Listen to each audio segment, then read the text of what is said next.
And we're live. Awesome.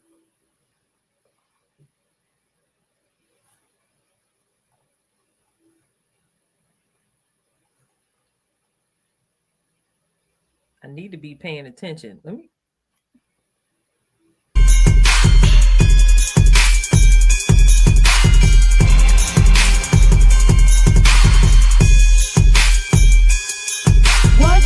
Conversations with halos is kind of tilted. The foundation is strong because Jehovah built it. You can feel the spirit and positive energy. Questions asked comfortably like you're talking with family.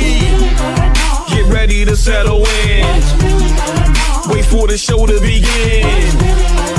Invite a couple of friends. It's time for Unhinged. Introduce to you Get You Home Towing, a family company with the sole purpose to get you home. Whether you need roadside assistance or transport services, we have a flatbed big enough to transport any vehicle to its destination. Our offer to you is our gratitude and great service at a much cheaper price. We are also open to transport through long distances. If you need us, all you have to do is call that number. I'll see you soon.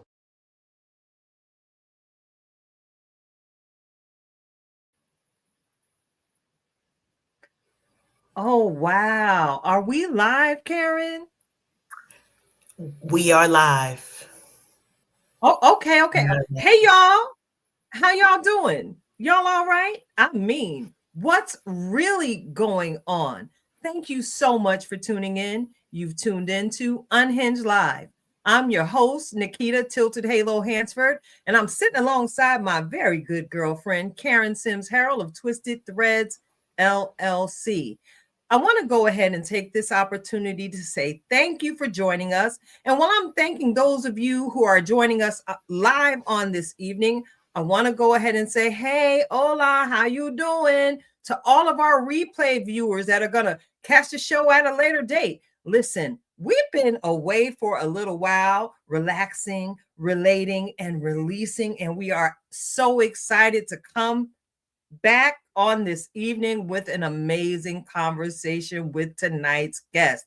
Of course, I want to go ahead and familiarize you all with what's going to happen on tonight's show. Of course, we're going to get into your weekly fan shout out. We'll have a conversation with our guest. And I don't know, I'm feeling a little petty. I don't know if I want to talk about what's really going on. But in any event, we're going to end tonight's show with another.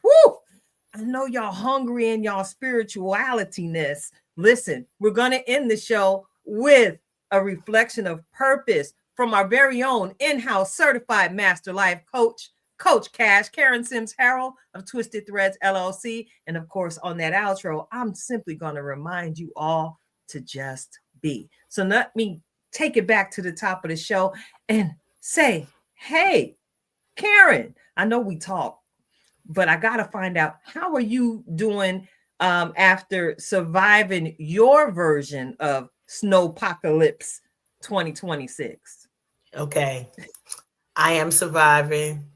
Number one. Number two, y'all know snow done made its way down. Come get your children and get the snow back up out of here, because anybody got time for this. So I have been in the house. I think today was my first day venturing for like the last 5 days. Not because I'm afraid of the snow, right? Most people would be like, oh, you don't like the snow because you're afraid. I'm not afraid of the snow.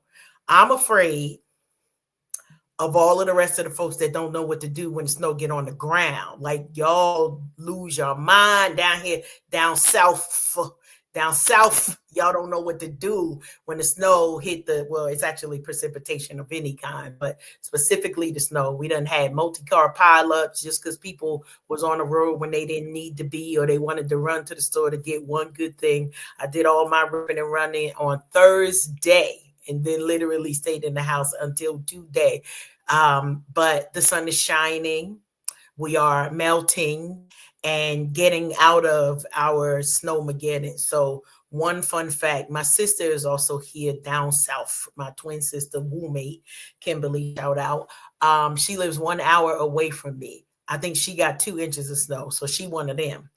We got about 8 to 10 inches of snow where I am, and I promise you, I got to call a HOA. That's all we gonna say on that. Like, who job is it to shovel? Contract somebody. I don't care. Get some of these children out here. We'll talk about that too, because I didn't really see a lot of kids shoveling. I don't know if that's no longer a thing, because back in the day, we did it. My children always got excited for snow and a snow day because they knew that was going to make them 100 air. They was going out there and making some dollars, but I didn't see chick nor child in sight to come shovel snow. So I'm just wondering about this new generation of children.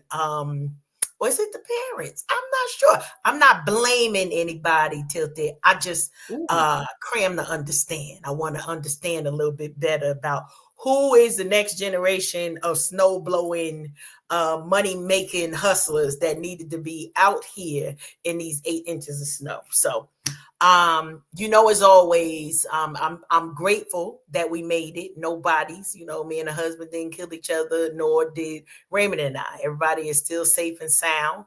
But I got to throw it back at you because y'all also had a version of this. So I got to ask the question, how you doing?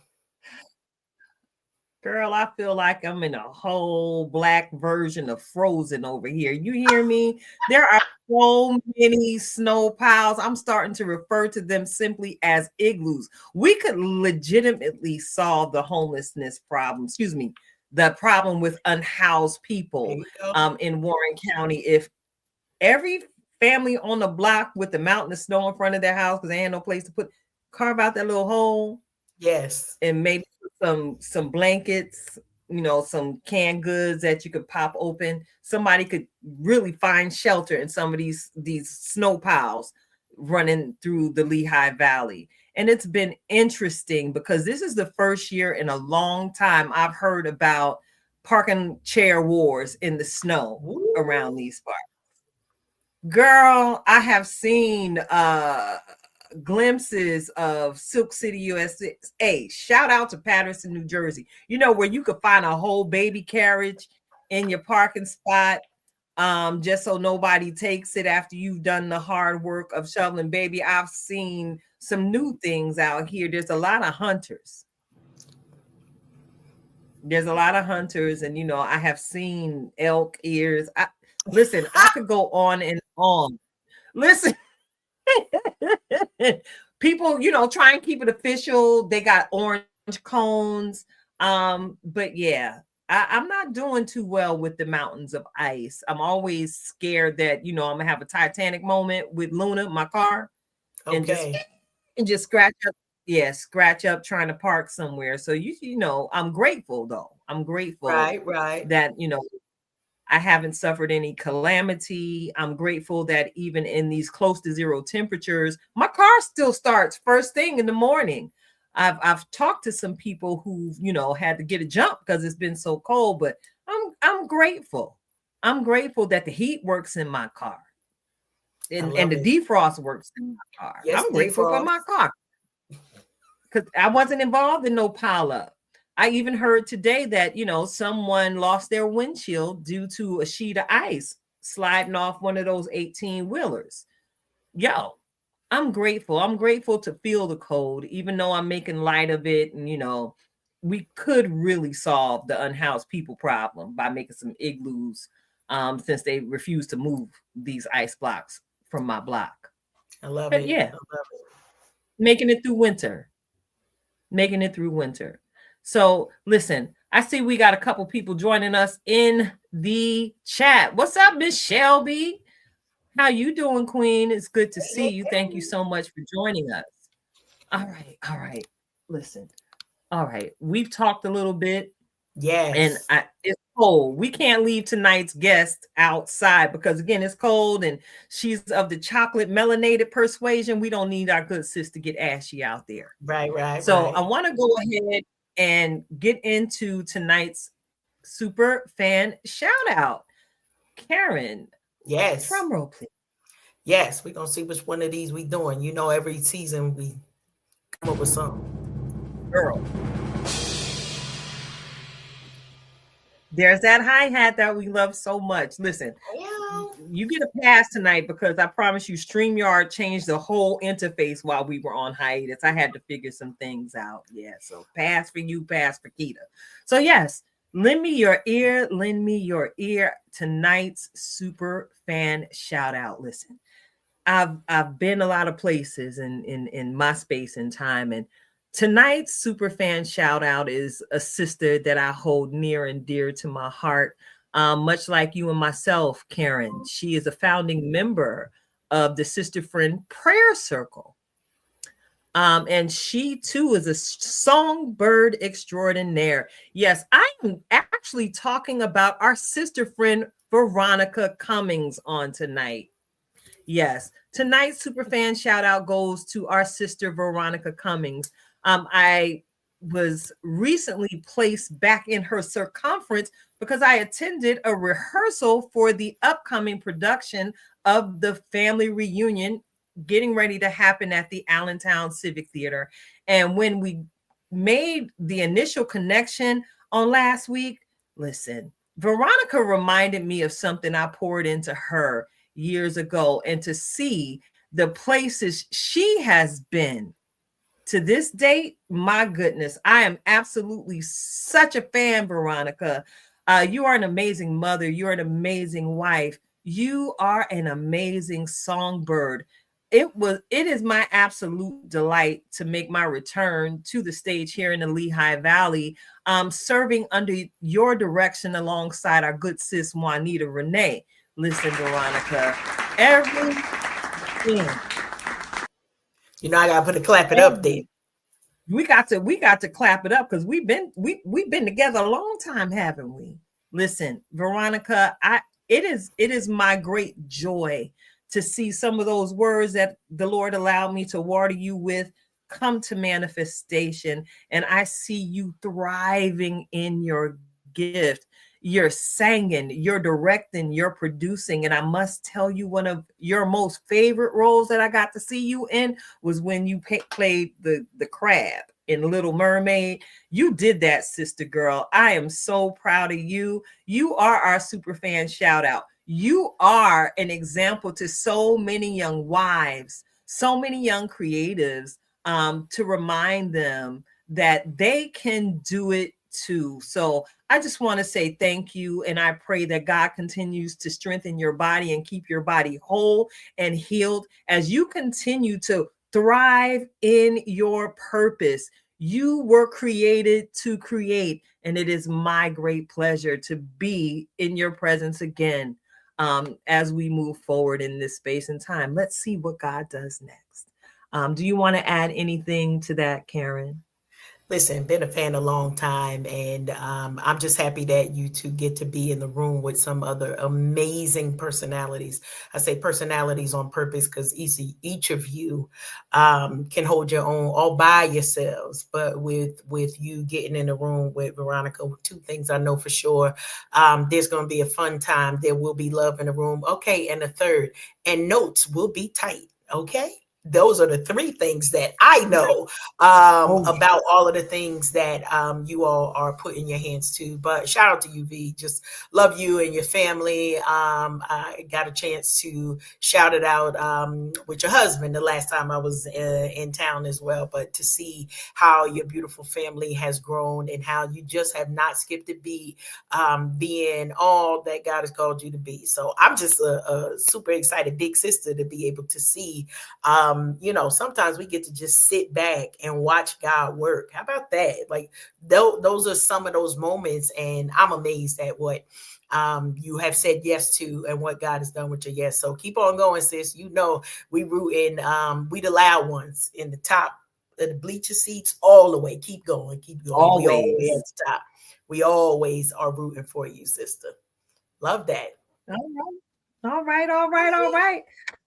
I'm so excited. I'm so excited about tonight's guest, Karen. We love getting the scoop here at Unhinged Live, and I promise you, I think we might actually be her first podcast appearance during this season in her life. I am so privileged to introduce you all to tonight's guest, Queen GraceAnn Butler. There are so many things that I could say about this woman of God. Yes, I call her a woman of God because it is not happenstance that her name is Grace.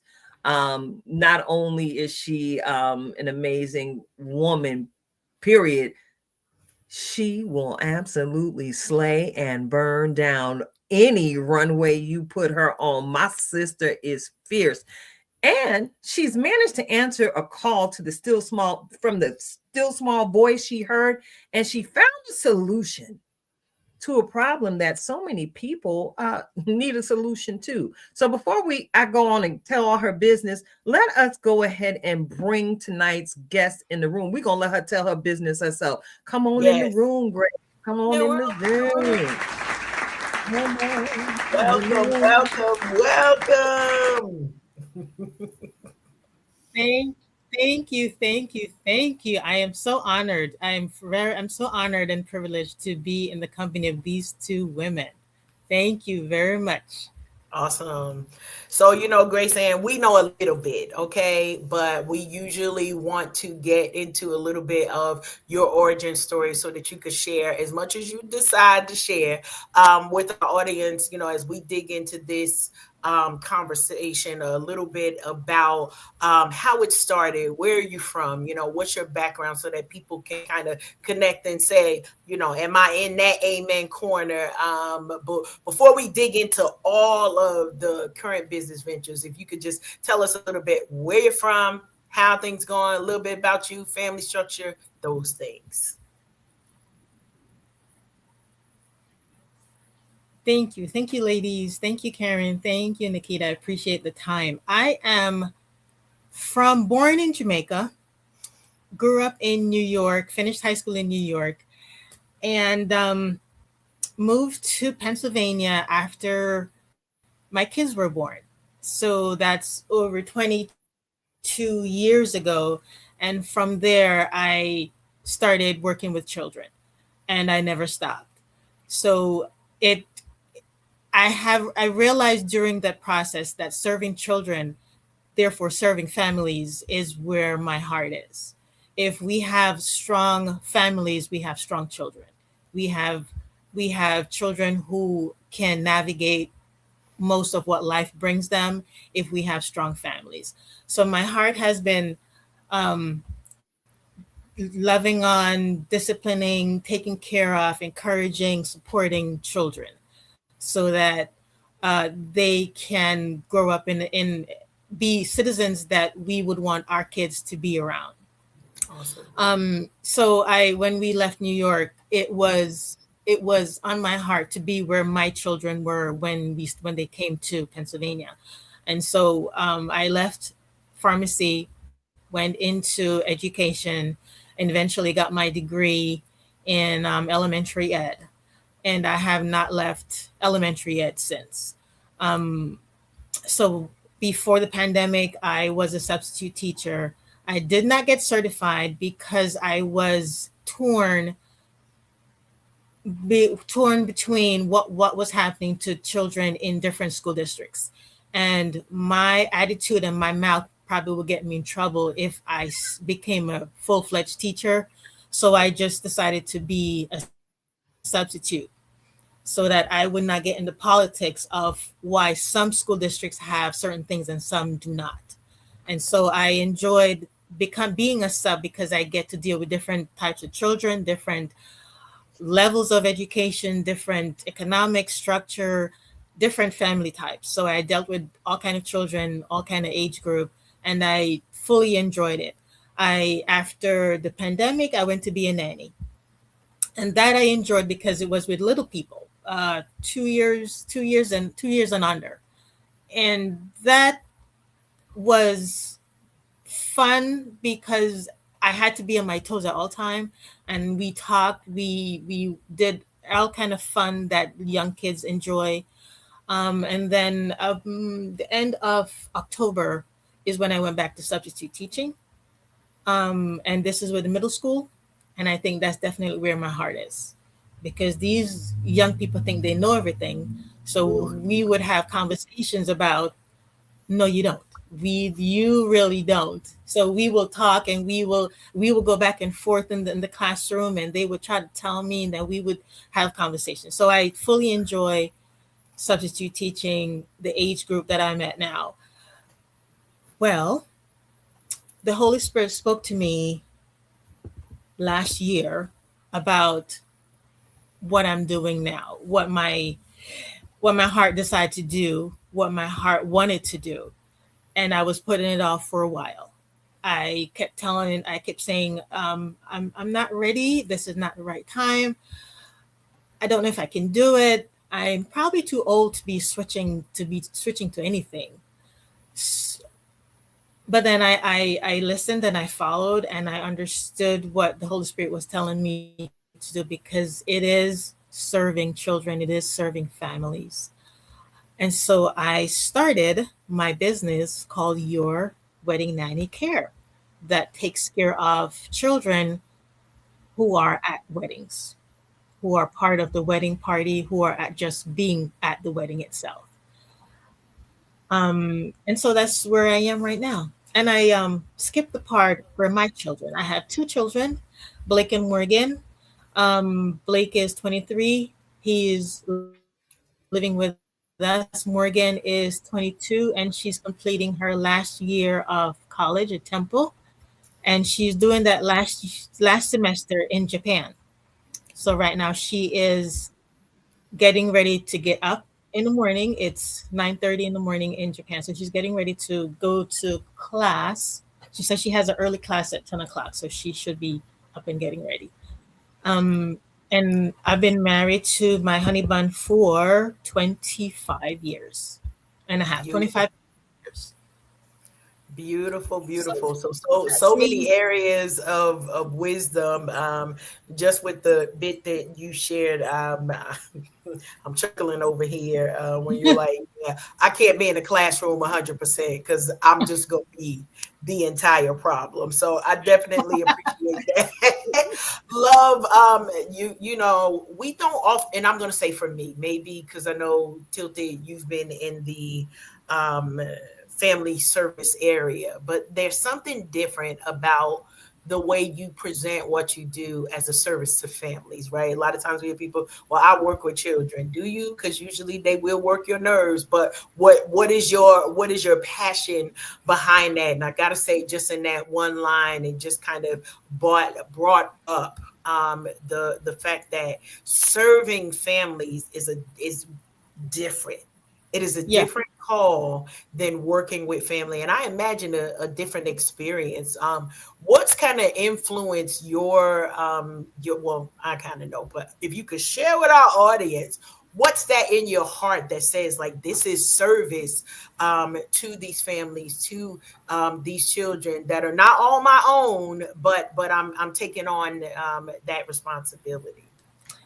I have seen, even walking on the street, well, back in New York, when I take the train, I'm looking in people's faces. I am just looking at their faces and deciding, wow, maybe they're getting ready to go to work and today was not a good day because that face looks really sad. Or they're listening to their music on their headphones and, ooh, that's a good music. I bet you that's a nice music. Maybe I should listen to that music. That sounds good. So I'm reading, I read people's faces, and then where children are concerned, I look past their face and I feel like I'm into their heart and thinking, how are you? How is mom? Is mom okay? How are you at home?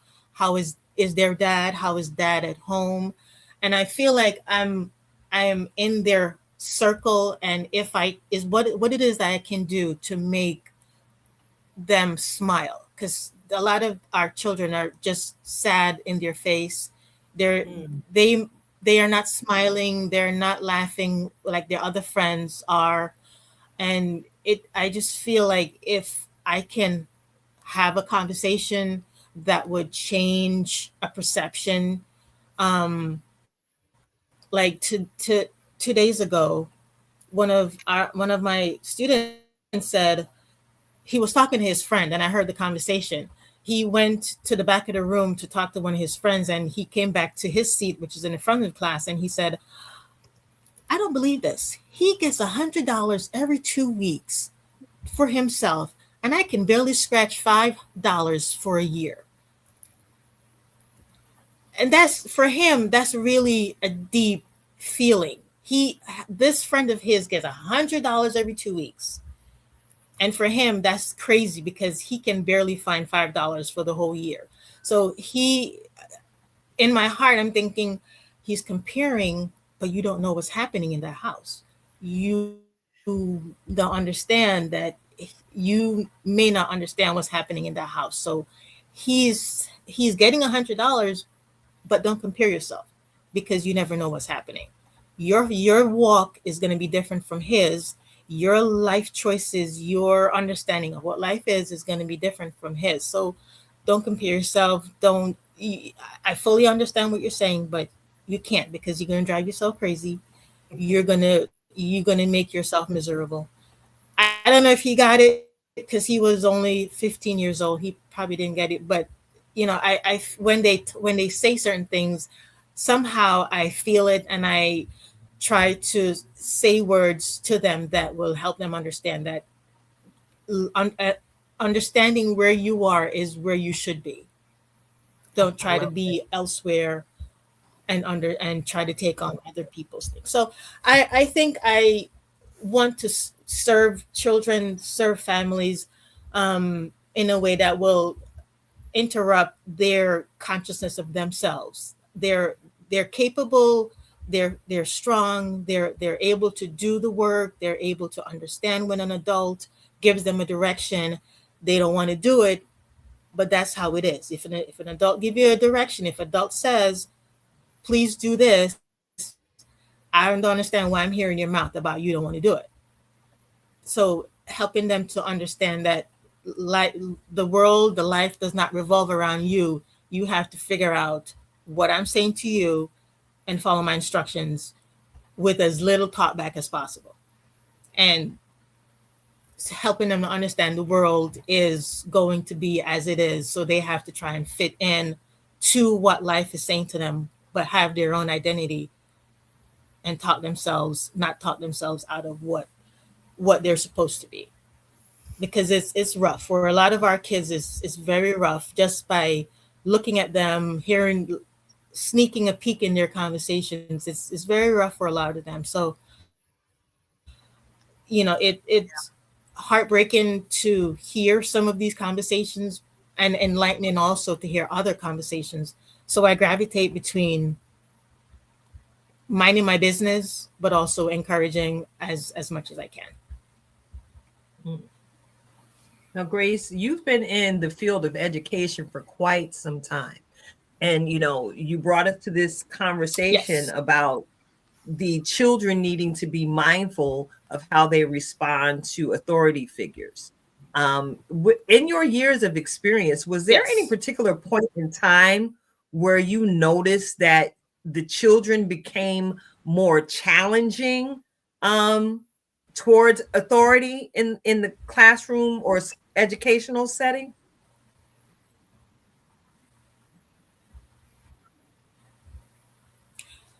I think it started after the pandemic, when everything shifted and they had to figure out themselves during the pandemic, be disciplined enough to do what was required of them during the pandemic, and parents having them at home all day, every day, and the friction that developed during that time of the pandemic. And then coming out of it, some of our kids did not recover from the pandemic.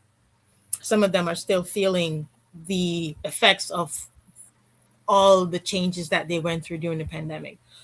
So I think that played a lot into how they respond to authority, how to respond to responsibility that are required of them, how to respond to their ability to do what is required of them. So it changed. I think it changed during that time. I would think that maybe a generation before that their parents may not have been able to walk them through what they were going through, because maybe the parents didn't even understand what the kids were going through, just that they had to be online to do work, but they were missing so much social skills, authority, directions. They were missing so much during that time. So I think during the pandemic played a major role in how our children are acting now, how they are responding to life now. It's interesting that you tied that into how they're responding to life now.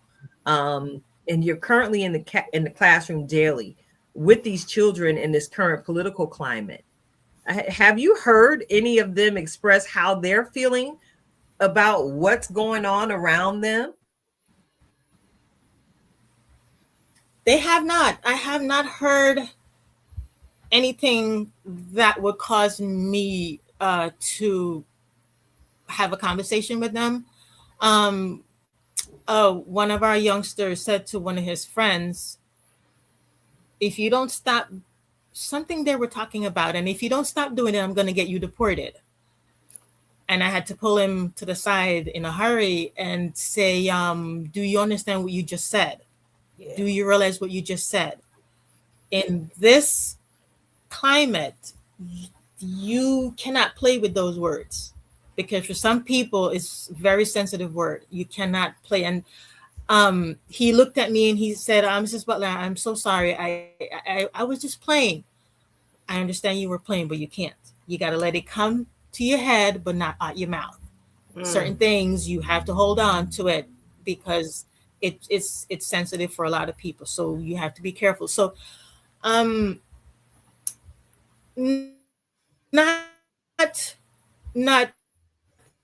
have not been speaking about it. That it's not. I don't know if it reaches them yet in the Lehigh Valley. I'm not sure if their parents have been affected by it in the Lehigh Valley, but I haven't heard anything yet. There's been a lot going on, and I've spent a lot of time, many years in education myself, so I always try to keep my ear on the pulse of what's going on in the future generation.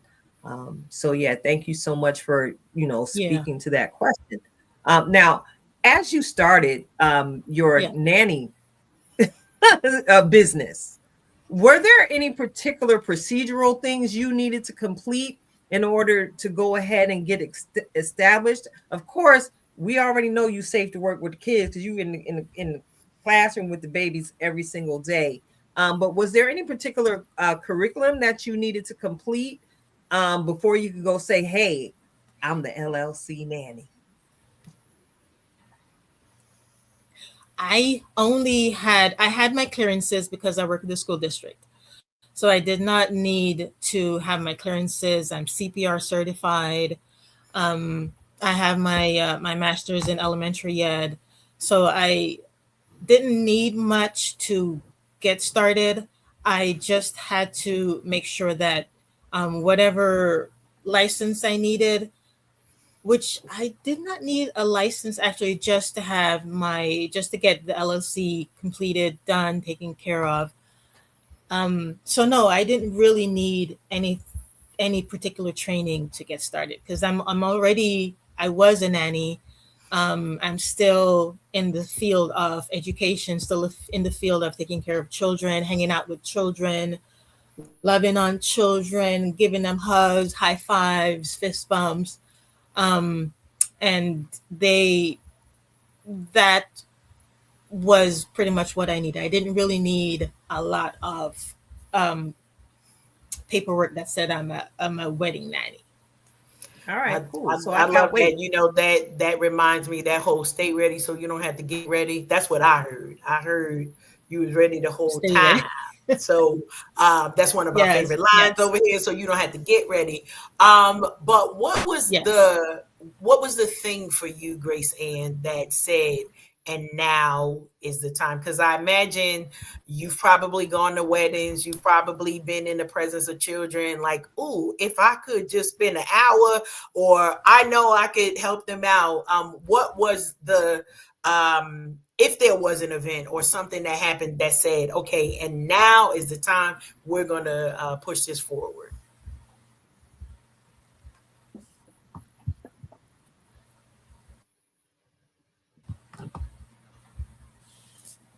I went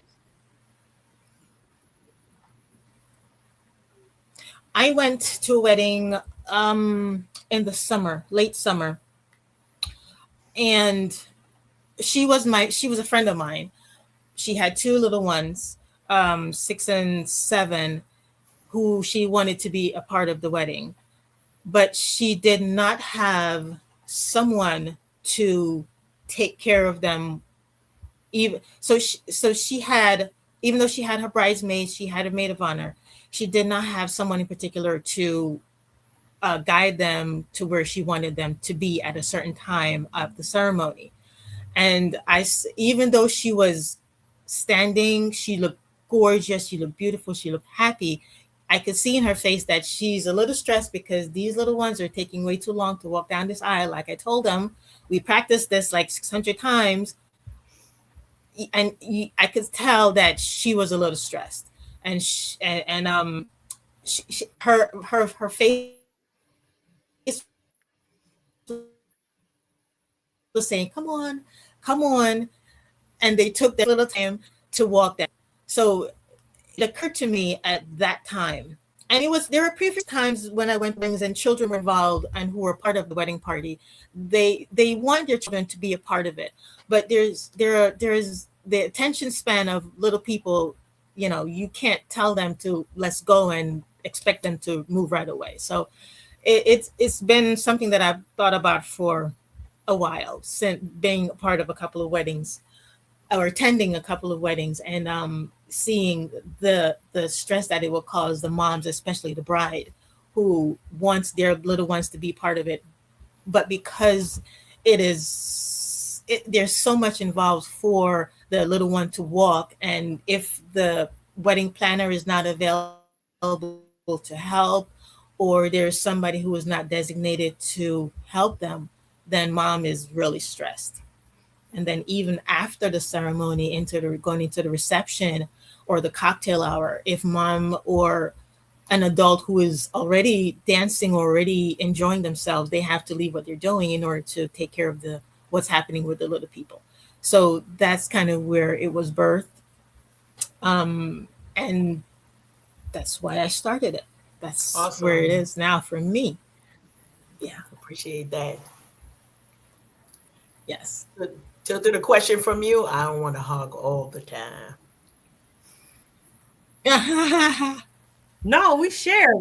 I'm just here. I just want to know how far you're willing to travel, Miss GraceAnn. Oh, I'm traveling wherever there is a bill that's paid. I'm traveling. If you're willing, I wherever it is, I am going. I am there. I love that. All right, y'all heard that. I gave myself a radius. I'm sorry. I gave myself a radius of 50 miles. But wherever the bride needs me, I'm there. Awesome. Now, you mentioned some of the things, and I was mentioning pre-show that this is top of mind because what are we, about 2.5 years into marriage, and I promise you, okay, nobody broke anything. Let me just say that. But the whole time we had 10 grandkids, it was just like, don't break anything. Where are the parents? Don't break anything, right? They're on the dance floor. I'm like, this is wonderful. Y'all are having a good time. But where are the children? Don't break anything. Okay. So, when I saw the announcement, I got to say it was sort of like a personal, like, Lord, yes, somebody come get these kids. Can you talk to folks? Because, of course, I think the concept of a wedding nanny it sounds like something that people might be able to connect to. But talk about some of the services that you provide as part of your services that people could kind of connect and say, right? It might be ceremony, it might be reception, but I don't want to fill in the blanks. I just know, like you said about that attention span, I'm just going to say, I think at the time Tucker was our youngest, and while the folks, the men, so the groomsmen and the bridal party was walking down the aisle, Tucker was in the middle of the aisle, like, what y'all doing? That's all we're gonna say on that. Keita, you might have walked right past Tucker while he was trying to stay in the way versus, Lord, where's the nanny? So that he knows where he needs to be. But talk a little bit about your services that so folks can kind of connect.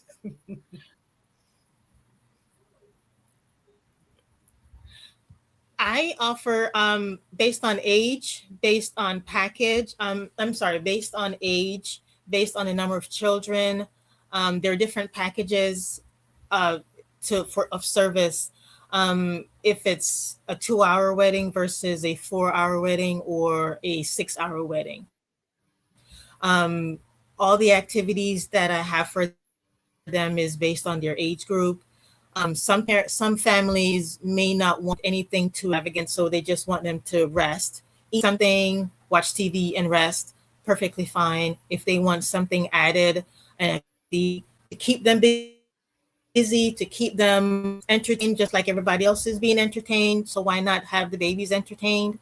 I have that plan based on age group, so nobody's left out. Everybody would have something to do, and I serve children, infancy all the way up to elementary school. So every age group would have something that would keep them entertained, have them going, or they just do nothing if they choose to do nothing at all. Love that. Love that. Now, are you doing your nanny services with a team that you could bring in with you from time to time, or are you standalone in your services? I am standalone now, and as I grow, I have a team that I can call on, who can come and support.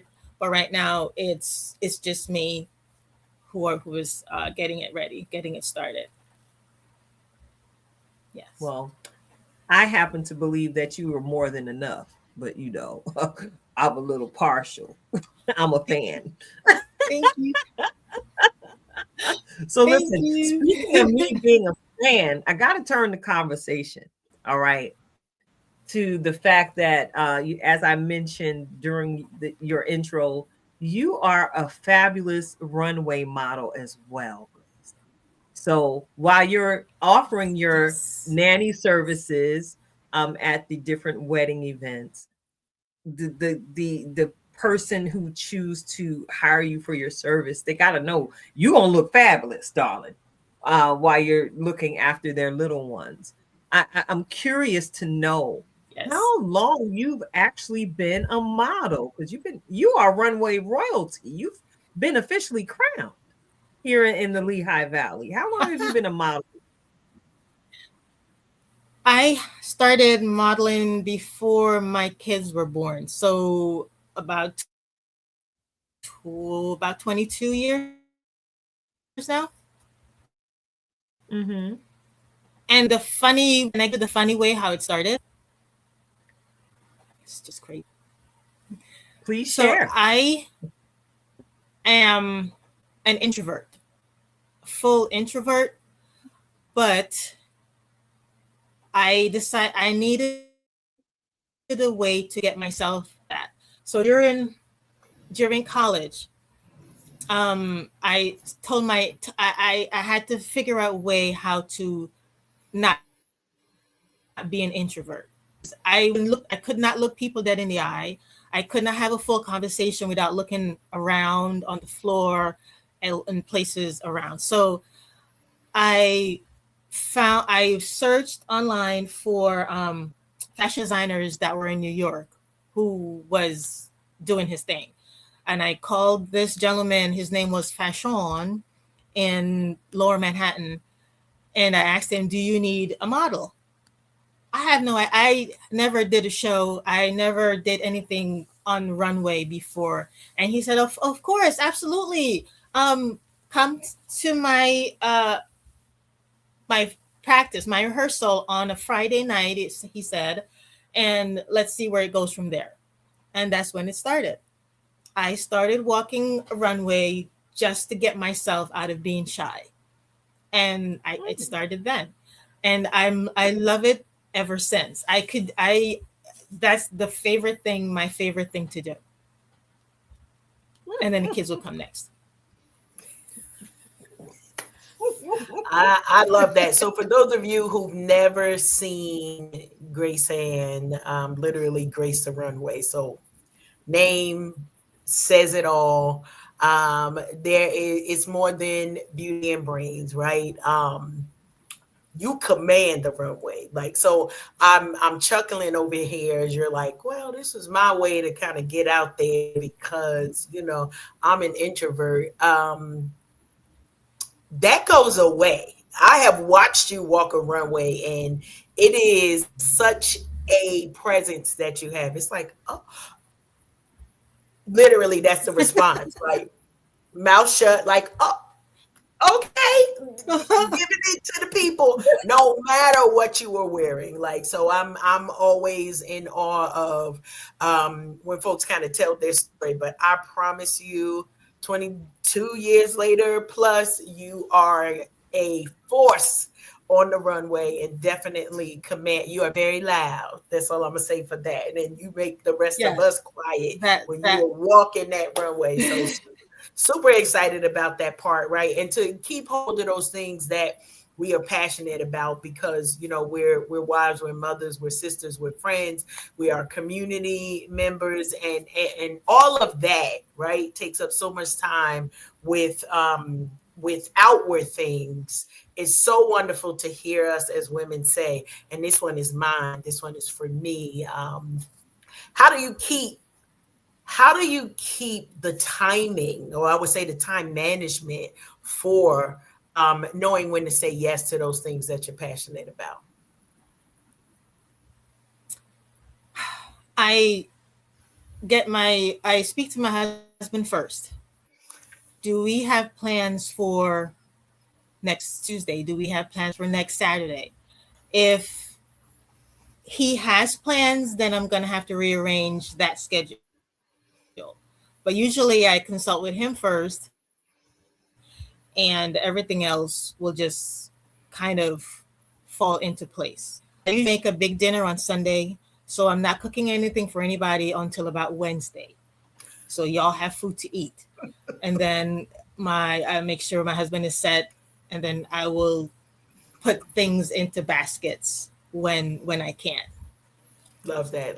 So it's not, and the kids are older now, so I really don't have to too much pay attention to them.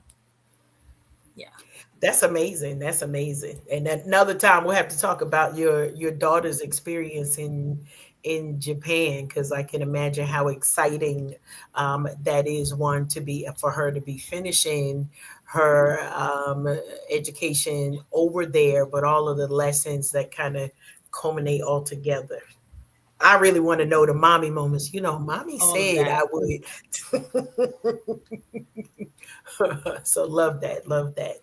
She has taken most of that travel bug from me. I will go anywhere at any time.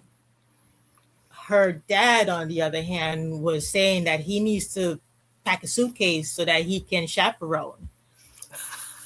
So it's from me that most of that travel bug comes from. I love it. Well, I know that's his baby girl, so that's a different conversation than, you know, especially for us as moms. And if you are a traveler, I'm sure it's like, go see the world before any, you know, true responsibility comes, and you know, then you have to fit those things that's in. Right. But I imagine, you know, the dads are like, send me your location. How about that? Fun. He actually did tell her to send her location. I love That's that. right. I love it. I love it.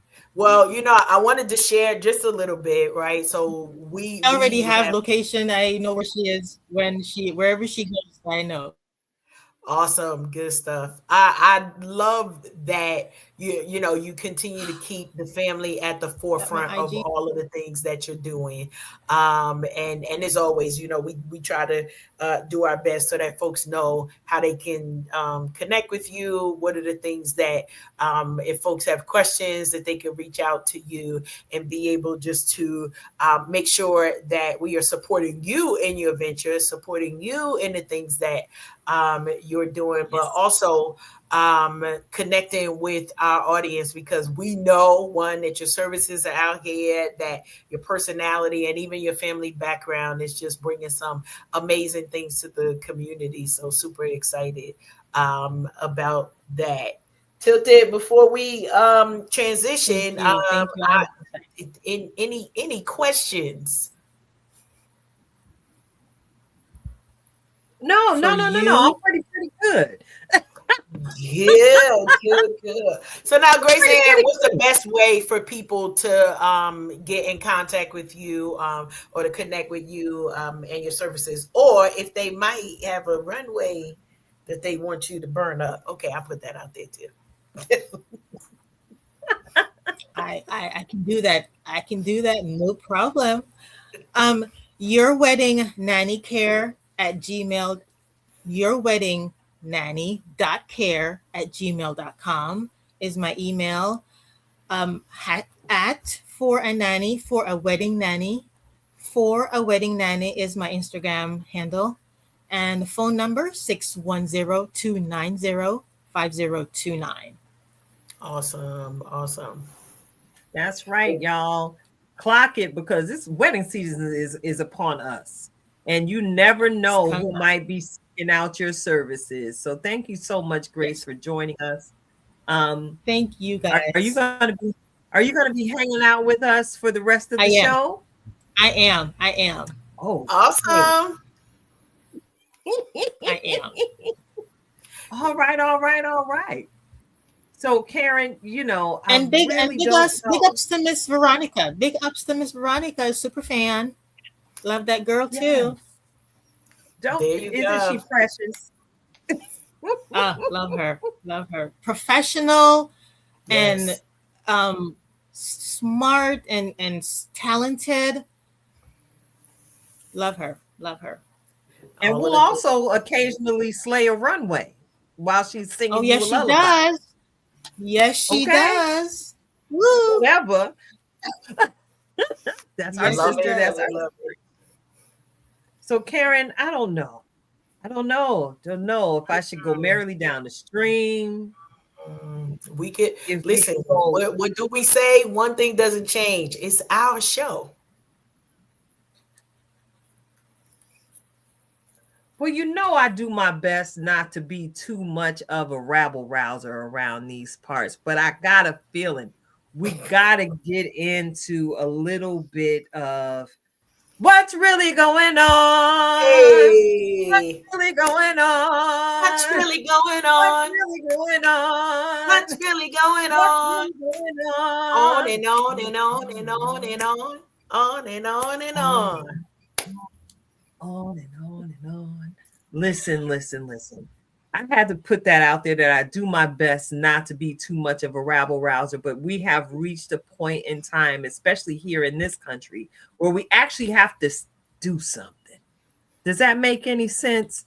Yes, I'm sure. I haven't been one of those people who've kept myself glued to the television or any particular form of social media to really keep up with the play-by-play, every last one of them, with everything going on in the political stratosphere here in the country. Queen GraceAnn made mention of a comment one of the students made to another one of their classmates that could have struck a particular chord to spark anxiety or some other form of mental unwellness to take place in this child. I want to get into a conversation about the importance and the power of our words.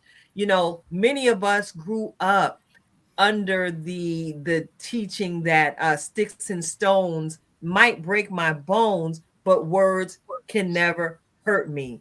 Now we're here, standing in the year 2026, and it seems as if we've got to become more mindful than ever before, because it's like every other word we say can hurt someone.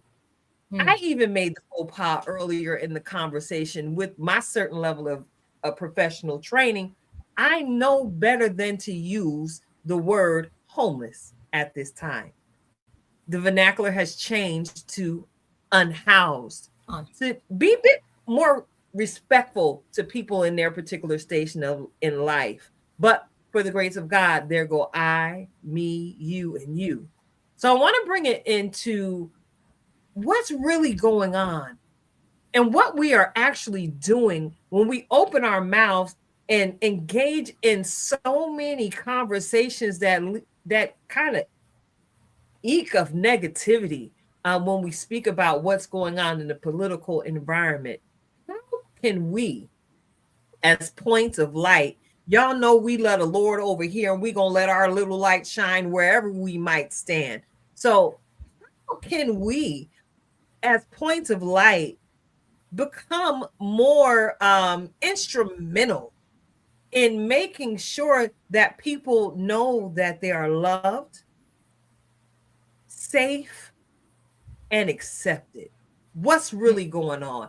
I want to go ahead and toss the mic to you, our guest, Grace, for your thoughts on that. It's and because we don't know family background, we don't know who lives with who, only because if I see an Asian person, I might say you should be okay, ain't nobody gonna bother you, you should be all right. And if I see a young Spanish child or student, I will not go up to them and say, make sure you stay off the streets, make sure you, because then that might cause an anxiety in them. Like, why can I not go on the street? Why are you telling me not to go on the street? So I guess I would just make sure that they feel loved by how I speak to them, how I look at them, and how I engage in a conversation with them. My face usually gives away what I'm thinking a lot of times. So I have to be mindful of what my face is looking like a lot of times. So I have to, engage in conversations that just make them feel part of this classroom or this part of being a young person, without bringing up what's happening in the world, unless they come to me with it, because maybe their parents are not talking about it, or maybe their parents are talking about it and they're scared of what might happen to their child. So I try not to bring up any conversation about what's happening politically unless they come to me with it.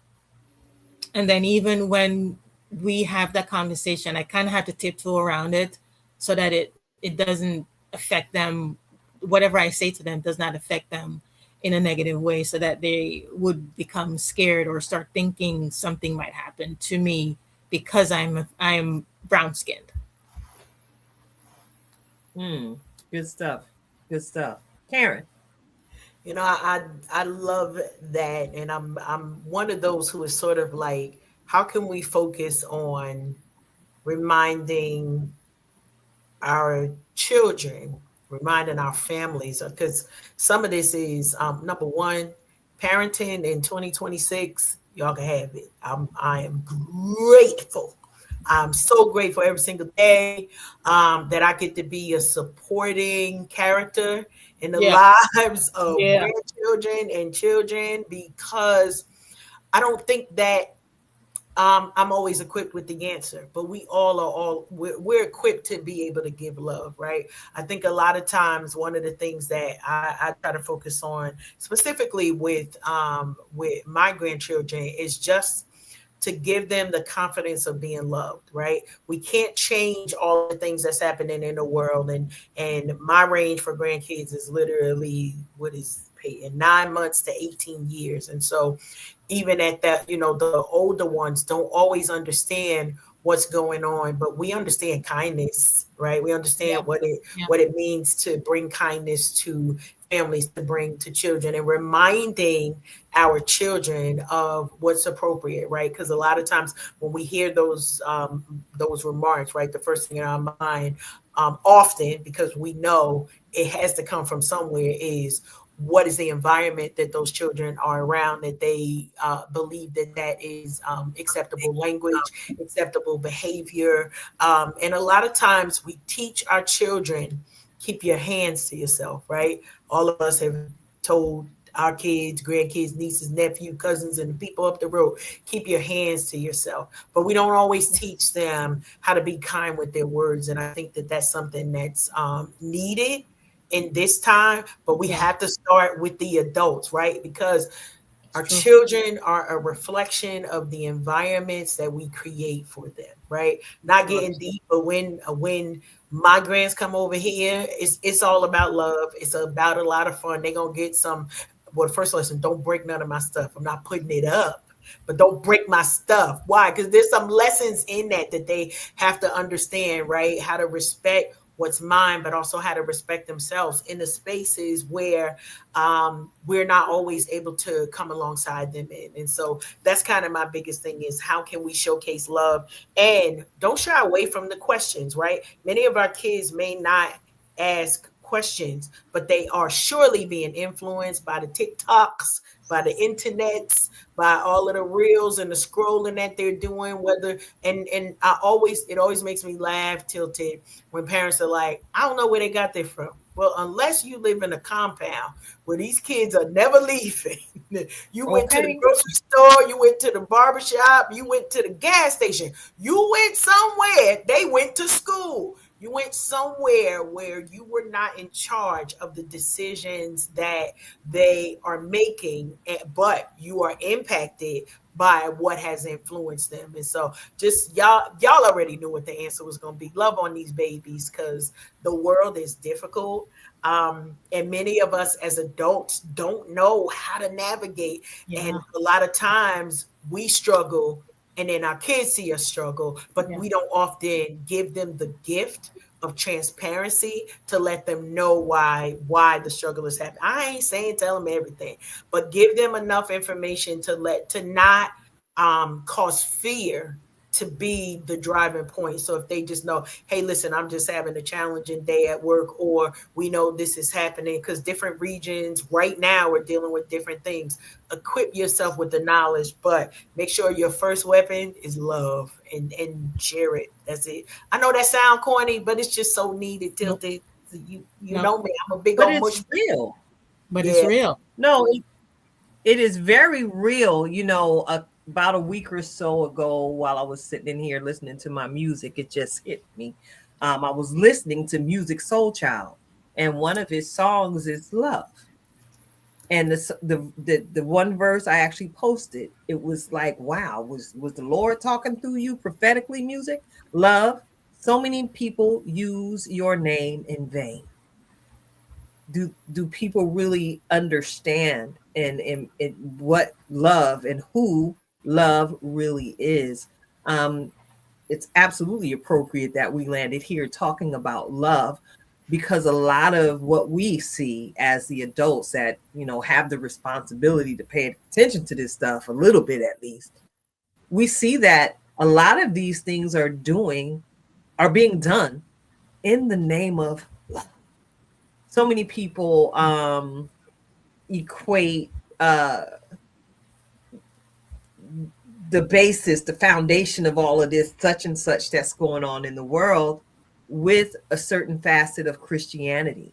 And I know it's our shared experience here on this platform. I can speak for the three of us. We had an encounter with love. We know what love really is, which is why we always, hey, divert to love. That's the easiest play to play, because it encompasses and covers all. Love is patient, right?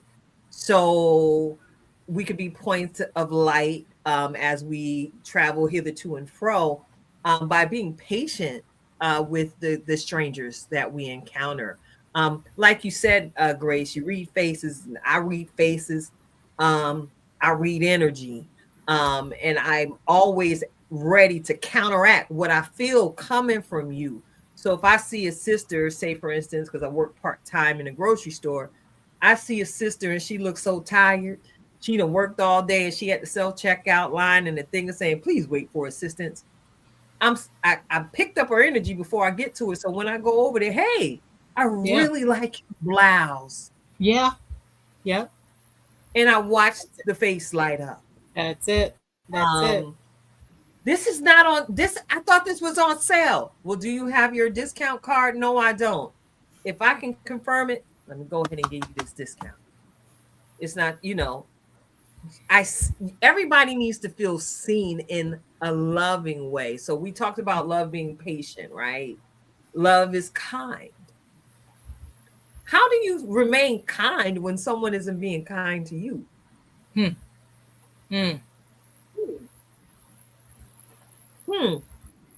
What are some listen, we building live here on the audience with that particular question. Yeah. How do you remain kind to someone who's not necessarily being kind to you? You just have to look past it. You have to look past what that particular instance is and put it in the basket of maybe that person is not having a good day.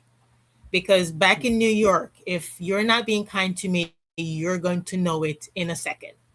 In the New York minute, you're going to know what you just said to me or what you just did to me. You're going to get it back. So now that I'm in a different space of showing love and showing kindness based on the Holy Spirit that's been working with me, I would have to rearrange how I approach that, how I not accept it, but at the same time, allow it to be what it is. It probably is not a good day. It's probably not a good moment for that person. So it's just gonna let it pass and react, think before I speak, kind of thing where I talk to my kids all the time, think before you speak. And if there's a need to respond to it, then respond in a way that is kind or loving as much as possible. Now, pardon me, GraceAnn. I see you shoulder shaking over there, Karen. It's like a whole lot trying to come up. Because in my mind, it's like, God is not through blessing you. Listen, be nice to me at all times, okay? Just let that be the motto. I say it often, GraceAnn, the one thing, I'm a different person down here in North Carolina, right? I'm still not all the way there with the hospitality because, y'all all can't come over here and interrupt my peace. Like, I'm trying to hold on to it, but I do try to be nice to other people. So I laugh because, Tilted, I'm reminded of an instance where we had something that went on, and I happened to be on the phone with Joshua, my middle son, while I was in a car with Raymond, and somebody was not being nice, and it was a youngin. Now, I give more passes to people same age and older. I admit I discriminate against y'all youngins. Y'all better wrap up y'all bad day real quick because life ain't even start lifing for you. But it happened to be something that I think we were picking up food for Raymond, and we normally do go through the drive-through. And she was like, well, you have to come in. I got to do what? And it was the way that she said it. It wasn't that I didn't want to follow the rules, but she was not kind to me. And I went up in there, and I need y'all to know that whole car stayed in that drive-through. So I got it in me to act up, but yet people are praying for me. So I know that in those moments when I don't act all the way up, it's like, Oh, thank you, Lord, for praying, friends, because this could have went a whole nother way. Now, I went in there and I got the food, and they even had the order wrong. I said, "You may come in here and you got the order wrong." And then the manager was like, "Well, ma'am, you holding up the line, so if you can move your car, I'm moving my car when you get my order right. So if you want this drive-through to run up, listen." I say these things, so I'm over here like, I don't know. When I say to you all, what we need to do is be loving and kind, I'm talking to me first. Every single time I'm talking to me first. Because I try to be nice. Well, ma'am, we've done this many times, and maybe I upset her by calling her ma'am, but I was trying to give her, some respect, even though she wasn't really giving it. And then it was like, oh, okay. So now I got to come in here and be like, do y'all know that you got people with accessibility issues? And that was the case in this fact. My son could not go in and get his food. So I'm like trying to do everywhere else. I say, we'll never come back to this store again. Don't you worry. Now, he shouldn't have been eating at that fast food restaurant. No way. But that's a whole story. But now I got a reason. We ain't going over there. They got nasty attitudes, and now we don't have to go. So be kind to everybody. Like, if we just lead with that, not saying that you're going to hit the mark every single time, right? I tried to be nice. It didn't work out. Yeah. So what I have realized for myself lately is when I know that particular person is just not nice, in order for me not to come out of myself and start acting crazy, I avoid that person. If I have to deal with the person, then I will deal with them and I'm gone. But if I know that you're the type that is not pleasant, I see you down the block. We waving down the block. We waving. So I'm never going back. That part, I'm never going back to that spot. Yes, Val, it was a whole Medea moment, but I did not run a car into the drive-thru. But I sure, honey, okay. You hear me? Yeah. I promise this is really happening, and I'm like, man, I'm trying to be a nicer person down here. Yes, ma'am. Yes, sir. Or whatever that stuff is. I don't get all of that stuff right. But the one time, and I promise you, it was a little girl, like a youngin', like, I don't know. And the manager was like, well, that's our policy. Listen here, sir. Change your policy from now henceforth forward. And I went in there, and I guess, sometimes people think like when there is a crowd around, I'm like, I'm a whole actress. First of all, you was getting the drama anyway. So now you get the audience, forget about it. So anyway, now that I think about it, it was a whole Medea moment. But I started off nice. Hallelujah. I promise. I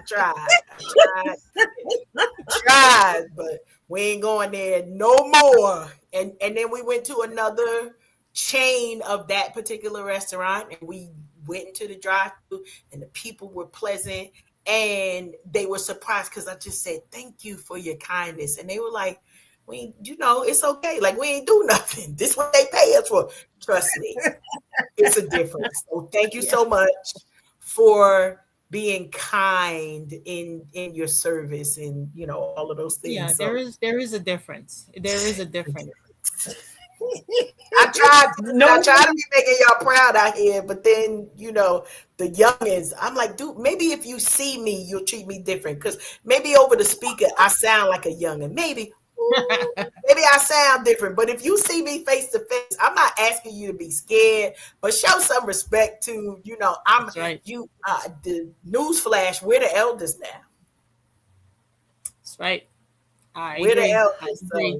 I agree. Our elders would not expect any less. And so, just be nice. Just, I promise. I don't know if I should be trusted to be an elder right now. You're too young? Is that what you're saying? I'm ready for the responsibility. No. I'm a little Medea-ish myself. It could be whatever. Gotcha.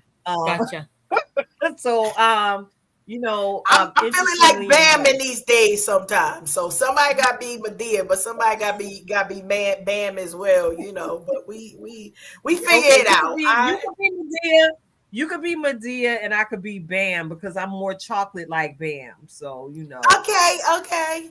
You got the and note too. You come through with some wisdom. I don't know. I think you ready. I I don't think know, man. you ready. I'm trying to own it for real. I'm It's a trying to different own it for generation. real. It's a different generation that we are eldering. Is that a word? We are eldering a different generation. All right. Our elders were what we needed. This is how I see it. World according to Karen. So you could disagree. I just know that All right. these nowadays kids can't take the eldering the way that we took the eldering, right? Like somebody Okay. could come to us and say, "Oh, you know what? Let's get this together. I believe better for you, or you need to. Your mother wouldn't appreciate that. Your peoples wouldn't appreciate that." And we get ourselves right together, right? Maybe we might suck our teeth and roll our eyes, but we get ourselves together. These folks, I'm just saying, it's a So different. what you While you're talking, Karen, I remembered on Monday. Today's Tuesday. Yesterday, no, Friday. I was in the lunchroom with the eighth graders, and one of the young ladies, they're supposed to be sitting most of the time when they're in the lunchroom. They're not supposed to be running around. So I was covering a particular section, and I asked the young lady to have a seat. And didn't she say to me, "Get out of my face"? Whoo! It took every single thing that I had to not be in her face. But I went in her face and I asked her, "Who do you think you're talking to? Say it. Who are you talking to?" I was in her face. And she's trying to, "Well, Mrs. Butler, you close to me." "Yeah, because you think you're talking to one of your friends. Don't speak to me like that. Don't you ever think that I'm one of your," and I just gave it to her as calmly as I could. And I just walked away. So yeah, there are times when I would like to be Medea, but I can't. I can't. I have to hold it. And I said what I have to say. You can't. Bail money, vacation money. Bail money, vacation money. Exactly. Bail money, vacation money. Woo! Exactly. Woo! Well, thank you for confirming what I had already deduced with what Karen shared. This thuggery is necessary with this generation, is what you're saying. Yes, for sure. See the head cock? That's it. That's all you needed to do. It was like the thuggery is necessary. Because no, we don't always get it right. No, we don't always hit the mark. We do our best to strive to be a bright light, not necessarily a menacing light, because again, it could be whatever. But I'm always concerned with the state of what's going on in the minds of our young folk, because they finna inherit all of this here. And they gonna be in charge one day. Oh, and this is the scariest part. One day, some of these young folk might be our caregivers. Boy.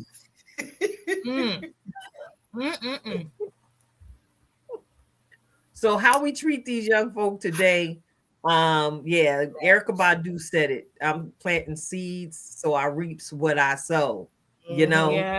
Yes. So we got to do our best. Now, if they try us, they're gonna find out if fat meat is greasy. It could be whatever. But yeah, we're doing our best to make sure that we keep our young folks in the right presence of mind, with all of the changes that the world is going through. Karen, you brought up something earlier in the show that I wanted to tap into: the snow shovel hustle.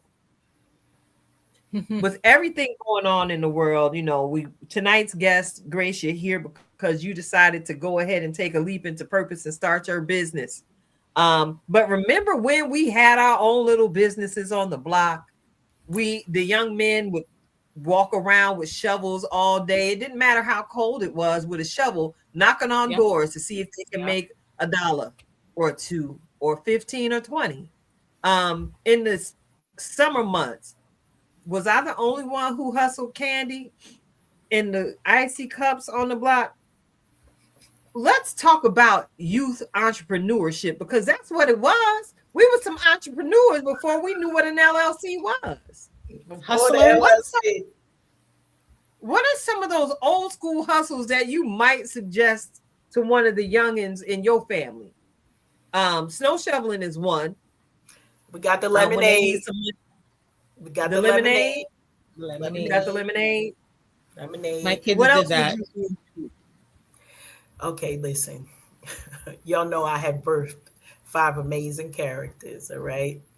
And the chief among them is my youngest son, Lamont, the youngest and the tallest, and currently now the one with the most children.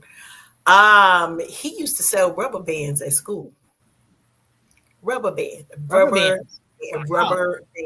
He will never. Wow. I was like, so we used to call him Ocean's 11 because if it was a hustle, he had it. I need you to know, Ocean's 11 was coming through. He would sell the candy, like, because the kids. So they grew up mostly in New Jersey. Pennsylvania was finishing school for them, so they bought that New Jersey hustle with them.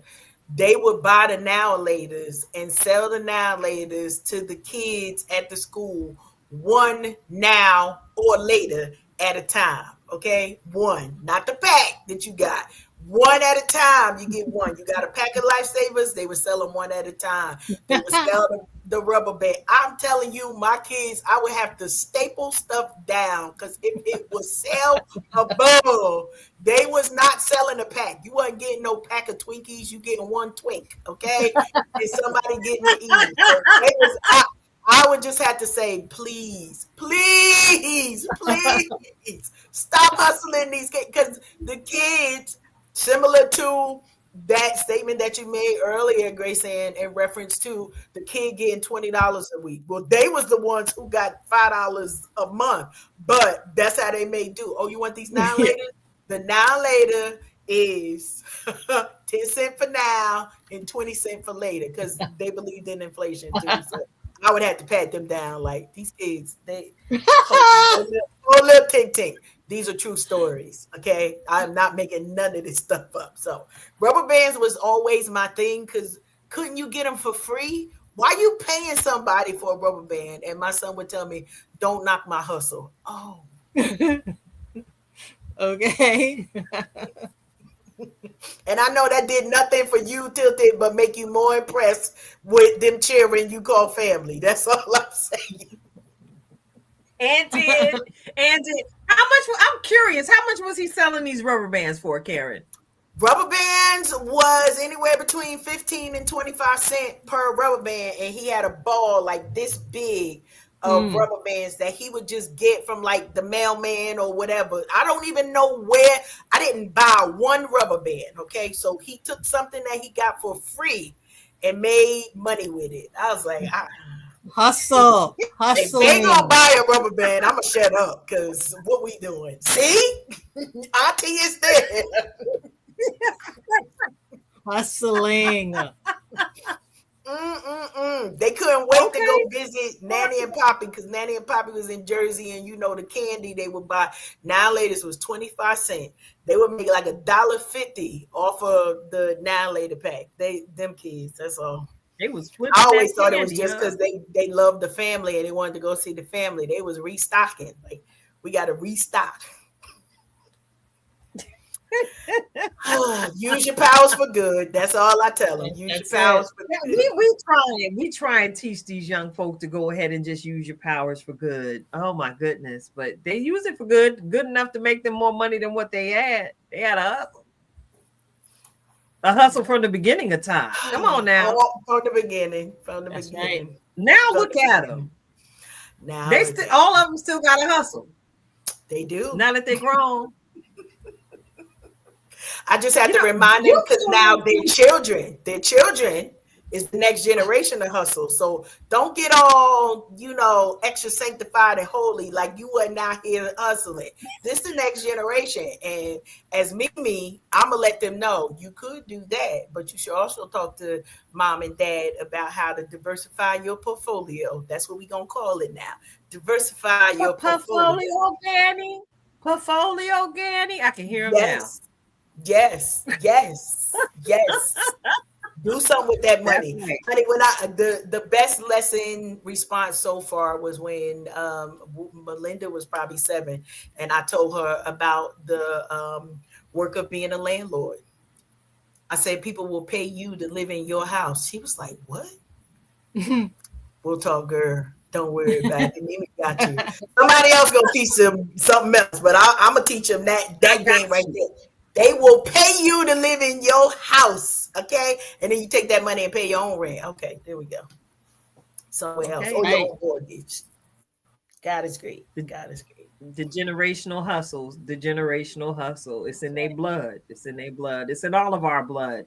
And it's been a little bit of a lighthearted conversation. Thank you so much for sharing some of your personal stories of truth and triumph, Karen.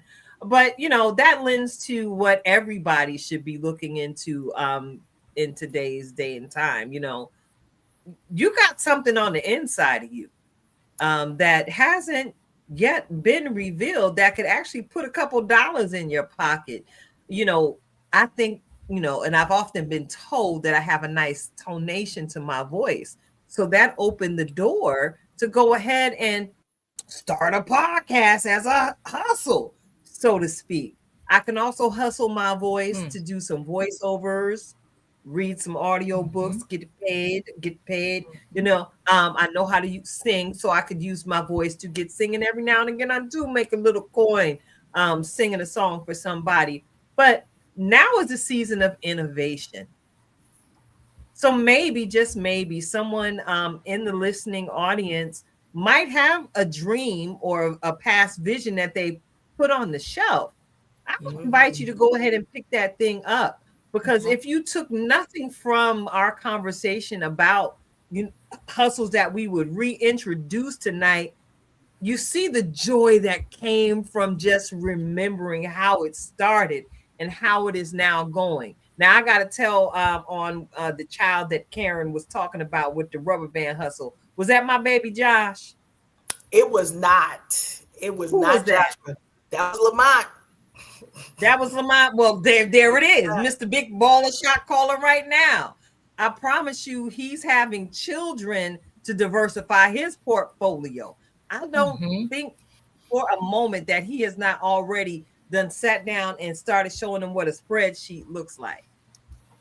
Because I watched him, not for nothing, compete with your hustle to get where he is today, Karen. So hat tip to you for being an amazing example of being exactly who you are as a parent.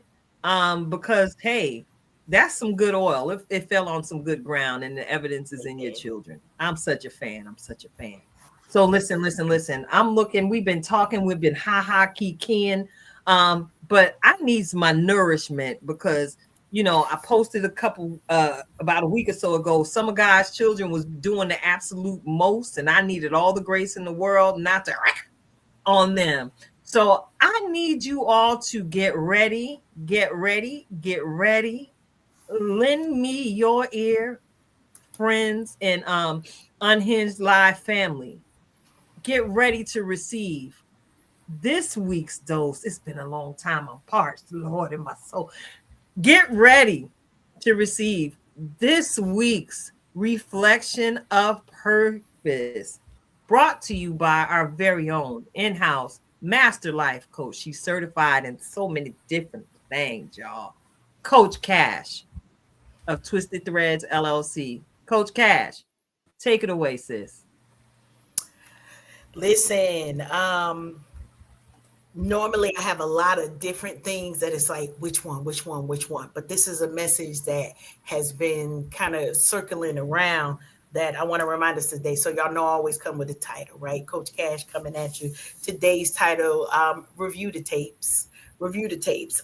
We just did it for you just moments ago, right? Remember those moments that seemed like they were going to be too difficult and you didn't know how you're going to make it on the other side. Maybe you can looking at something and that bank account is looking mighty slim right now, right? Roll the tapes, review that good bean footage, and remember the strategies that brought you from there to here. Now, listen, it's going to probably take a little bit of a remix for this new thing that God has placed on your heart. Or maybe it's the same thing and you tried it a different way. You tried it your way, and then God said, no, that wasn't really what I wanted you to do. And now you've got some tweaks that come in there. As we review the tapes and see all of the things, even a lot of things that we see in society right now, we hear biblically, there's nothing new under the sun. Why can we say that with full belief? Because we done seen some things, right? One thing is for certain, God is still out here guiding, right? And number two is his record is still good.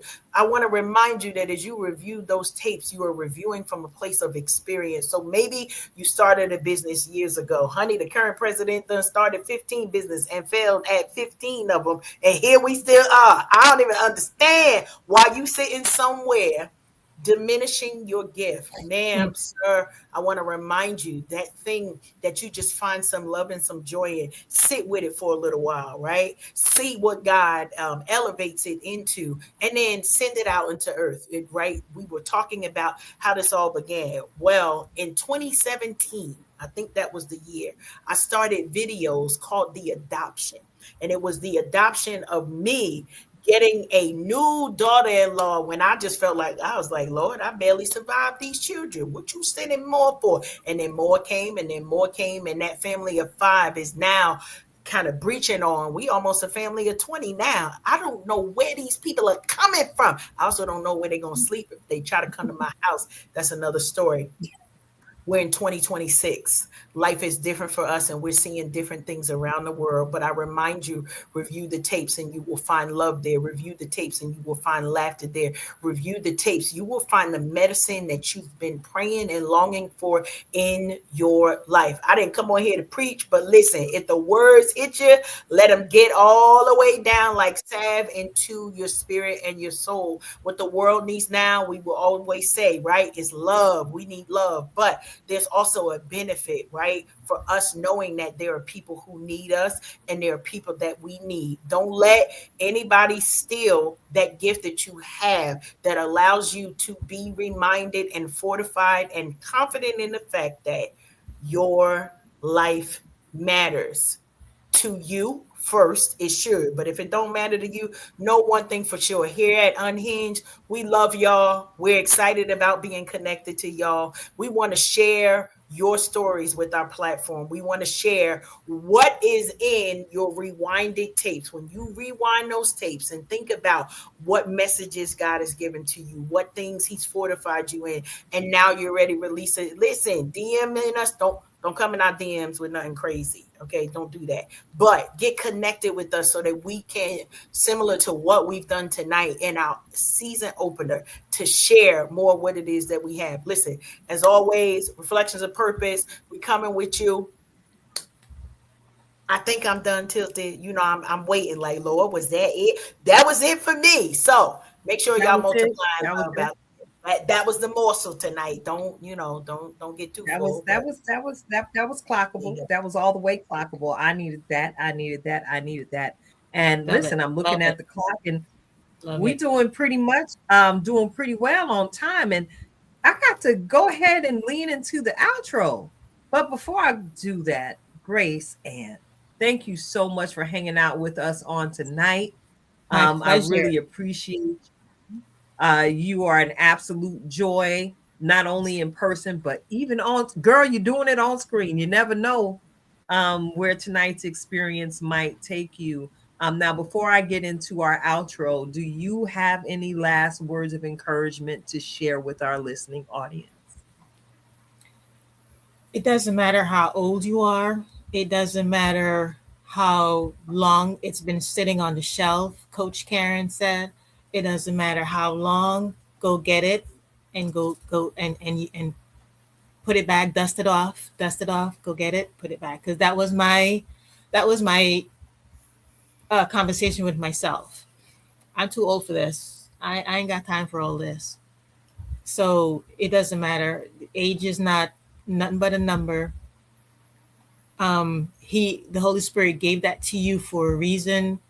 Our pastor said he gives it to you, and he gives you what you need to do it. He gave you that inspiration, and he gives you what you need to do it.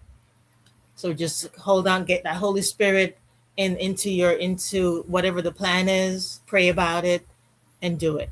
Just do it. That's it. That's it. I love it. I love it. I love it. So tonight, I got to encourage you all to just be. In tonight's Just Be moment, I'm going to invite you all to just be prepared to pivot if necessary.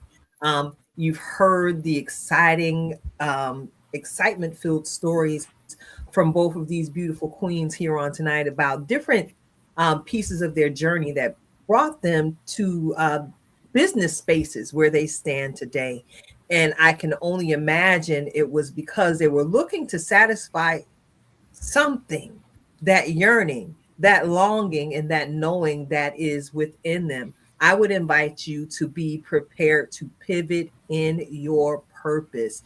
Just like Grace has been walking in her purpose for so long, a season of preparation, so to speak, where she can now be the nanny of nannies at your wedding soiree, to make sure that you are not tense or anxious in any way. Yeah. Some of you might need to pivot professionally even in this season. We've heard the stories, we've heard the reports, we've heard the numbers of the thousands and thousands of people who lost employment as part of this whole government shakeup thing that's been going on. But here's the deal. Everything you need to be successful is already inside of you. So if you can do nothing but edit one heck of a TikTok video, be prepared to pivot. There are different learning modules to help you monetize and earn real guap, real coin through some of these social media platforms. If it's in you, you can do it. We've seen many examples in the Word of God. Those of us who study the scriptures, we've seen God take little and make much. And the one thing that comes to mind in this particular Just Be moment is David. Out on the battlefield, when they were looking for a champion to slay the giant, here come David.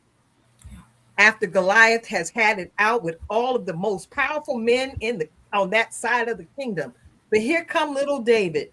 The kingdom on that side decided to pivot because they received a word from God concerning young David. So young David went out there on that field, and in the middle of the pivot, he took Goliath out.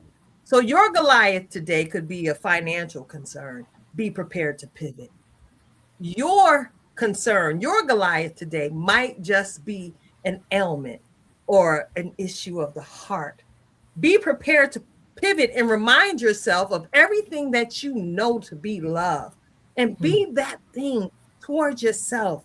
And while you're being that thing, be honest in the presence of God, because he is the one who is the master potter, who can take a moldy lump of clay and make it beautiful yet again.